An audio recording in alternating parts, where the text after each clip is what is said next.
RTV app వార్తల్ని క్షణాల్లో చదివే అవకాశం ఉంటుంది. ఒక న్యూస్ పేపర్, ఒక టెలివిజన్ ఛానల్ మీ చేతుల్లో ఎప్పుడు ఉంటాయి.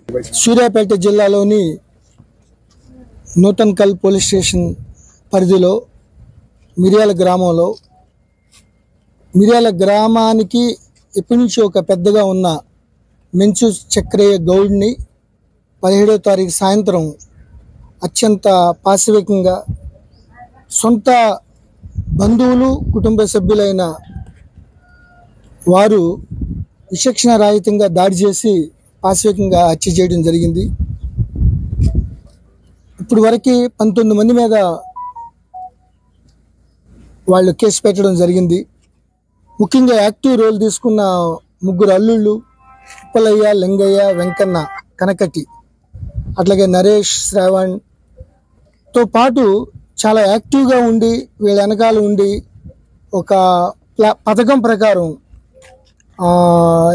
ఎంతో పేరు ప్రఖ్యాతులున్న ఈ చక్రయ్య గౌడ్ గారిని చంపడం పోలీస్ శాఖ చాలా సీరియస్గా తీసుకోవడం జరిగింది. ఇటు గవర్నమెంట్ కానీ, ఇటు డీజీ గారు కానీ, హైదరాబాద్ లెవెల్లో ఉన్న పోలీస్ ఉన్నతాధికారులందరూ కూడా చాలా సీరియస్గా తీసుకుని ఈ యొక్క ఘటనకి ప్రత్యక్షంగా కానీ పరోక్షంగా కానీ ఎవరైతే దూరం నుంచి ఎవరైతే ప్లాన్ చేశారో వాళ్ళందరి మీద చాలా కఠినంగా మేము చర్యలు తీసుకుంటాం. చాలా త్వరితగతిన 1 or 2 daysలో ఇప్పటికే చాలామంది అనుమానితులు 9 మంది దాకా మేము అదుపులో తీసుకుని వాళ్ళందరినీ ఎగ్జామిన్ చేస్తున్నాం, ఇంట్రాగేట్ చేస్తున్నాం. దీని మీద 5 టీములు ఎస్పీ గారు ప్రత్యక్ష పర్యవేక్షణలో 5 టీములు నిరంతరం కృషి చేస్తున్నాయి.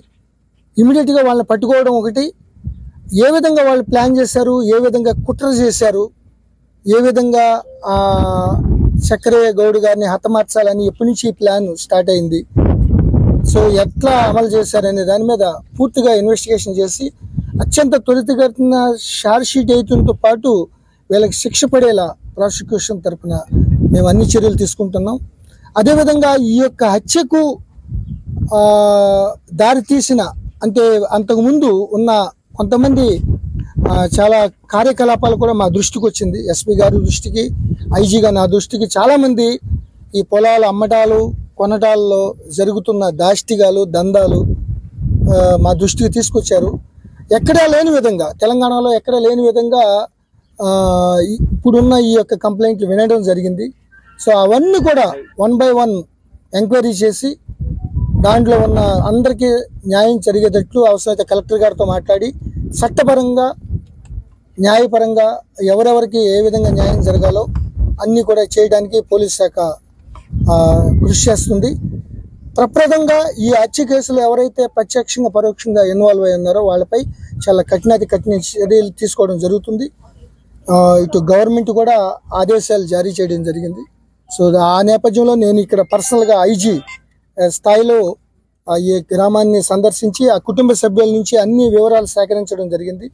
ఇవన్నీ కూడా ఇన్వెస్టిగేషన్లో పొందుపరిచి మేము కఠిన చర్యలు తీసుకుంటా జరుగుతుంది. అదేవిధంగా కొంతమంది పోలీస్ ఆఫీసర్లు అంటే ఈ హత్య సంబంధించిన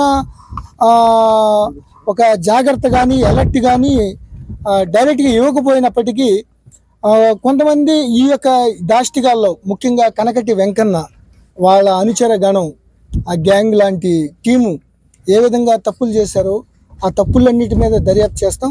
మా పోలీస్ ఆఫీసర్లు వాళ్ళ ఉదాసీనత కానీ నిర్లక్ష్యం ఉంటే వాళ్ళకు కూడా మేము చర్యలు తీసుకోవడం జరుగుతుంది. ఇనీషియల్గా అయితే ఇక్కడ లోకల్ ఆఫీసర్లకి మెమోలు ఇవ్వడం జరుగుతుంది. ఎందుకంటే ఈ యొక్క విషయాలని మా దృష్టికి ఎందుకు తీసుకురాలేదు ఇంత జరుగుతున్నప్పటికీ అనే దాని మీద మొత్తం ఇక్కడ కొంతమంది ఎవరైతే 3-4 ఆఫీసర్లకి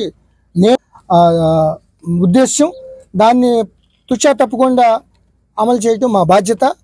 ఎవరు కూడా ఇక్కడే ఈ ఊరే కాదు, ఏ ఊర్లో కూడా కొన్ని గ్రామాలు ఉన్నాయి, మధ్యరాల గిద్దర చాలా మంది ఐడెంటిఫై చేసాం. పొద్దున్నే డీజీ గారు నాకు ఆదేశాలు జారీ చేయడం జరిగింది. రానున్న ఎలక్షన్స్లో సున్నితమైన అంశాలతో చిన్న గొడవలు, పార్టీలు, ఎన్నికలు అనేది అది ప్రజాస్వామ్యంలో ఒక భాగం. అంత మాత్రాన ఇట్లా హత్యలు చేసేసుకుని ఒకరి మీద ఒకరు పాశవిక దాడులు చేస్తామంటే పోలీస్ శాఖ ఊరుకోదు, గవర్నమెంట్ ఊరుకోదు. Will take very serious action. అందరి మీద యాక్షన్ తీసుకోవడం జరుగుతుంది. మా పోలీస్ శాఖ నిర్లక్ష్యం ఉంటే వాళ్ళ మీద కూడా మేము డిసిప్లినరీ యాక్షన్ తీసుకోవడం జరుగుతుంది. మరిన్ని వీడియోస్ కోసం ఛానల్ ని సబ్స్క్రైబ్ చేయండి. లేటెస్ట్ అప్డేట్స్ కోసం వాట్సాప్ ఛానల్ ని ఫాలో చేయండి. అండ్ లింక్ డిస్క్రిప్షన్ లో ఉంది.